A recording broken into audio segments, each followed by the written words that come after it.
We need to talk about the last step in our journey to Belize. Yes.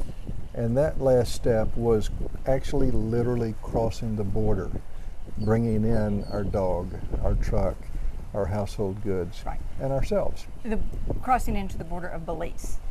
Yes, and it was a very different experience from crossing into the border of Mexico. Yes, it was.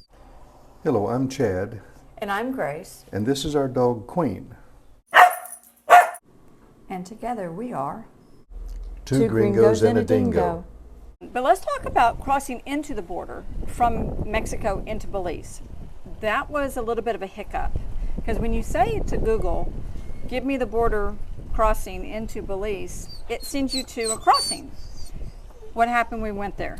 They told us that we were at the wrong crossing, Right. and then gave us very, very vague descriptions of how to get to the next crossing. Right. This was on the Mexico side. And- So we learned how to find it. Don't search for Belize or Mexican Belize border crossing. Search for Belize Customs and Excise Office. That's how you find it. So what was the first thing that you had to do to get us into the country? Well, you have to make sure that you have your paperwork in order, and that's not much for getting into Belize. It was having our passports and driver's license, things like that. So you don't need much to go into Belize. We're just the humans. We're fine. So that was really the easy part. We had to make sure that Queen had her Belize permit. You need to have an animal permit to bring in your dog. Along with that, you had to have that universal health certificate, which we talked about in a previous episode. And so we had that, and we had her permit, and we submit that permit ahead of time. So they had it on file at the border station. Okay, But that's where you went with Baja, yes. and the way I remember them is the evil laugh, Baja, you know. But what does Baja stand for? Belize Agricultural Health Authority. And then, okay, so we're at the Belize border, and we need to get our truck processed. So for the truck, you have to have your original title and registration. You have to have driver's license and that sort of thing. So for the truck, you have to import that and pay excise tax. So we did ahead of time get a customs broker. A customs broker will help you navigate and help negotiate for the best price for the tax that you will pay. Car import tax can be quite high. So I was very happy that our customs broker, although it took many hours for this process to go through while we were at the border, they got the price of the taxes we paid to probably a third of what we anticipated paying. Yeah, we looked at the posted rate on the internet for, you know, the official government website. This is the excise tax you pay or import tax you pay for a vehicle. And it was supposed to be a big percentage of the fair market value. Right. And they say they found the fair market value by going to Kelley Blue Book. Right. So we looked up the fair market value on our truck, did the math, and expected to have like $15,000 tax bill Yes. when we passed over. Right. We ended up with a $5,500 tax Right. bill, and they were apologetic about that. It's always good when the price is less than what you anticipate. So use the website to see if you can calculate. Hopefully that'll be the maximum you will pay, but a lot of people say custom brokers you can usually pay much less. And we got our custom broker by recommendation. We did. You can find a custom broker with no prep if you try. Once you're at the border, many people will come up to you and ask you if you have a customs broker. And so they're for hire right on the spot that you can do that. We already had one lined up, and I wanted to stick with the person I had been talking to previously, so that's what we did. Yeah. So after we got the truck processed, the last thing was the goods that were in the back of the vehicle, or household goods. You can bring in household goods, which is what we did. I had a list of everything in the truck with what the value was, yard sale value, and gave the young woman who was in charge of that part our list and our prices. And she looked through the list. She looked at the items in the truck. Nothing was ever removed. No box was ever opened. but she said, I don't think this price list is quite right. And I was like, uh-oh. And she said, I think it's too much. So instead of the $400+ that I had estimated the value was, she said it would be 50 US dollars. So that was a nice surprise. Very pleasant.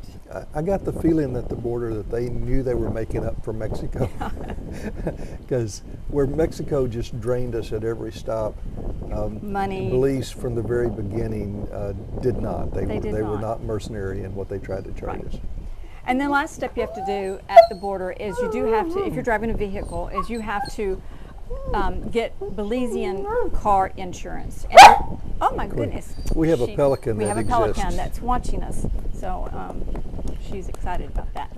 And so at the border, there's a station that you will go to and you will get your insurance. There's only one option, one company, but they were very pleasant. It did not take very long. And you could get 30, 60, or 90-day policy. Right. So that was going through the border. It was a nice experience in Belize because everyone was so friendly and helpful. And Queen sees another water bird going by. It was a long process, so expect for a long period of time. It's an unair-conditioned facility, so it's warm. Also bring snacks if you can, bring something to eat because we got quite hungry. Yeah, there was nothing that you could buy around the border. No. Now, Queen had no trouble. There were chicken bones scattered all over the parking lot. She had a lot of chicken bones. And every time I took her for a walk, she found something to eat.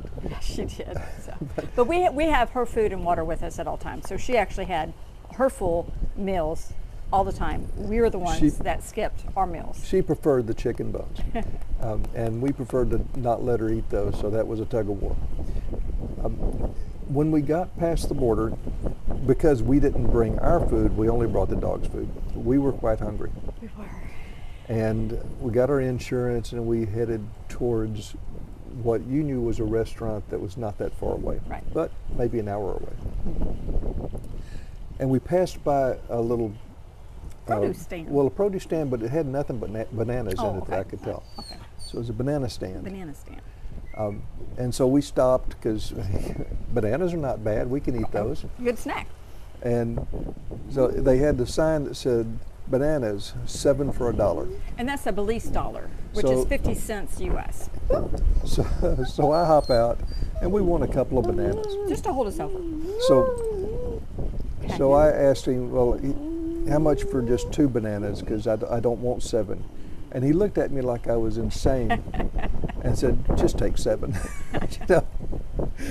And we did. We did. And before we were a half mile down the road, we'd eaten 4 of Oh them.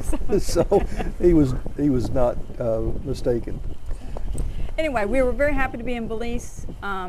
We had access to full, complete bathrooms with toilet seats, soap, and hand towels, and everything. So we were lucky to be in Belize. We're just really happy to be in Belize at the time. So we did. There was one more step on this. What? We found that restaurant that you were pointing us to. We did find that restaurant. And so naturally my job is to stay with the dog, and you went ahead to the restaurant. And I got out in the parking lot and I was walking the dog, and this girl that maybe was 10 or 11 years old came screaming out of the restaurant, flailing her arms like this. Ah, She did. no. She did. But I walk in behind her, and there's 2 employees of the restaurant, and they're up against the wall. And there's a snake that's about, this big, small steak. And it's on the counter for the restaurant, counter. on the bar counter. And at that moment in time, the snake owned the bar. It did. The staff was didn't want to deal with it. The little girl was terrified. She was out of there, never to be seen again by us. And so I quickly, and I don't mind snakes. I'm the snake wrangler back home, and always relocate non-venomous snakes.